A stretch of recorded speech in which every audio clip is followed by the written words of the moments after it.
Hello, আমি স্বাধীনতা lively স্বাধীনতা ইউটিউব চ্যানেল এবং ফেসবুক পেজের নতুন আরেকটি ভিডিওতে সকলকে স্বাগত। তো আশা করি তোমরা সকলে ভালো আছো। আর এখন বাজে সকাল 6টা। এখন আমি তোমাদের সাথে নিয়ে ব্লগটি শুরু করলাম। আমি কখনো তোমাদের সাথে আমার সকালের কাজকর্মগুলো শেয়ার করে উঠতে পারিনি, তাই ভাবলাম আজকের সকালের কাজকর্ম দিয়েই ব্লগটি শুরু করা যাক। তো সৌভি এখনও ঘুমোচ্ছে আর বাকিরা প্রায় সকলে উঠে গেছে। আর পড়াশুনো করে সৌভি এই 11টা নাগাদ ঘুমিয়েছে, তাই আরেকটু ঘুমিয়ে নিই, যেহেতু আজকে টিউশন নেই আর স্কুল শুধু যাবে, সেই জন্য ঘুমিয়ে নিই। তো আমি এটা আমাদের ঘরটা পরিষ্কার করে নিচ্ছি, তারপর চলে এলাম মায়ের ঘরে। আর এটা হলো ওই যে বস্তাগুলো আছে, এটা হলো মায়ের ঘরের বেলকনিটা অনেকটাই বড়, কিন্তু এই যে ধান সর্ষে উঠলে আমরা এখানেই রাখি, কারণ স্টোর রুম নেই, তো পুরো ধানে ভর্তি আছে। অবশ্য ধান কিংবা সর্ষে ওঠার কিছুদিন পরে আমরা সেগুলো বিক্রি করে দিই। আর এই ধানগুলো যে আছে, এগুলো হলো মুড়ি ভাজার জন্য ধান। অবশ্য ভাতের চাল করা হয়েছে কিছুটা, আরও করতে হবে। তো বলতে বলতেই আমি মায়ের ঘরটা পরিষ্কার করে নিলাম। আর এই যে দেখলে মায়ের ঘরের খাট, এটা আমার অনেক পছন্দের খাট, কারণ এ সমস্ত খাটে না, খাটের তলাটা একদম সুন্দর করে পরিষ্কার করা যায়, সেই জন্য। আর এখন আমি চলে এসেছি ডাইনিং রুম পরিষ্কার করার জন্য। দেখো, আমরা বলি এটাকে ডাইনিং রুম, কিন্তু ডাইনিং রুমে কোনো ডাইনিং টেবিল নেই। যেমন জোড়া সাগতে কোনো জোড়া শাকও নেই, নিমতলাতে কোনো নিম গাছ নেই, এরকম আমাদের ডাইনিং রুমে ডাইনিং টেবিল নেই। দারুণ ব্যাপারটা, তাই না? তো লেপছি যেহেতু, সেই জন্য আমি ফ্যানটা চালিয়ে দিলাম, যাতে লেপার জায়গাগুলো তাড়াতাড়ি শুকিয়ে যায়, তাহলে পায়ের আর কোনো ছাপ উঠবে না। ভিজা জায়গায় পাড়ালেই তো লক্ষ্মী ছাপ উঠে যায়, সেই জন্য আমি ফ্যানটা চালিয়ে দিই যখনই লেপি। তো লেপতে লেপতে আমি চলে এসেছি বাইরে। আর বাইরে লেপে সৌভিককে ঘুম থেকে তুলব। ওকে তো না তুললে উঠতেই চায় না, সেই জন্য ওকে তুলে মুখ হাত ধুয়ে দিয়ে বিস্কিট খাইয়ে ওর বাবার কাছে পাঠিয়ে দেবো। দোকানেই বসে বসে পড়াবে, আর ততক্ষণে আমি স্নান কমপ্লিট করে রান্না বসাবো। তো চলে এসেছি সৌভিককে ডাকার জন্য। ওঠো ওঠো, স্কুল যাবে না? স্কুল।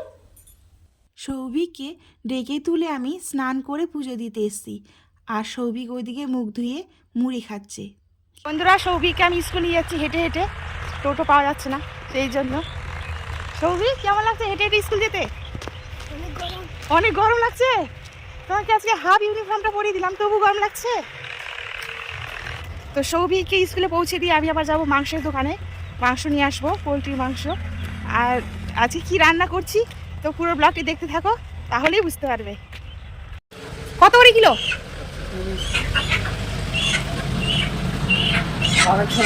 তো বন্ধুরা, আজকে আর দুপুরের রান্নাটা শেয়ার করা হলো না। তো আজকে রান্না করেছি বেগুন ভাজা আর পাঙ্গাস মাছের ঝোল।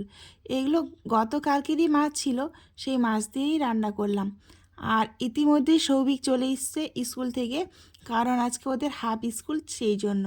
এসেই দেখছে আমি তো মাংস আনতে চেয়েছিলাম, কিন্তু মাছ, কি ব্যাপার, মাংস কি তাহলে আনিনি?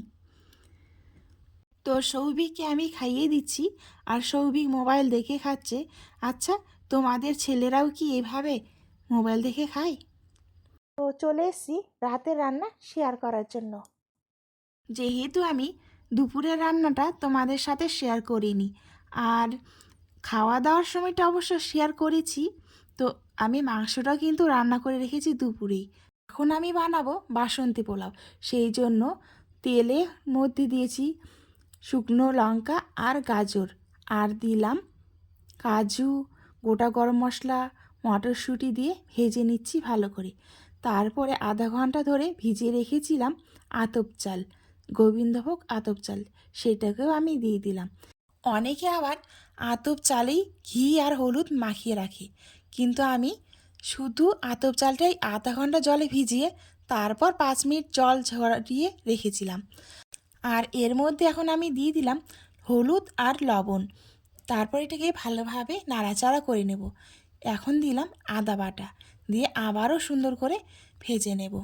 আর যখন থেকে না পটপট করে চালটা শব্দ হচ্ছে ততক্ষণ ভাজতেই থাকবো। এরপর দিয়ে দেবো গরম জল। যেহেতু এই কাপ দিয়ে আমি 2 কাপ চাল নিয়েছি, তাই 4 কাপ গরম জল দিয়ে দেবো। দিয়ে ঢাকা দিয়ে রেখে দেব হালকা মিডিয়াম আঁচে। তো এই যে সুন্দর করে জলের মধ্যে দিয়ে এখন আমি ঢাকা দিয়ে দিলাম।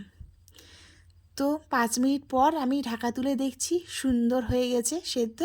আর এখন আমি দিয়ে দিচ্ছি চিনি। চিনি দিয়ে আবার সুন্দর করে আলতোভাবে নাড়াচাড়া করে ঢাকা দিয়ে দেব। এরপর আমি দেব ঘি। সেই জন্য ঘিয়ের বয়াম খুলে দেখছি কতটুকু ঘি আছে। ঘি যেহেতু বেশি নেই, সেই জন্য আমি পুরো রান্নাটাই করলাম সর্ষের তেলে।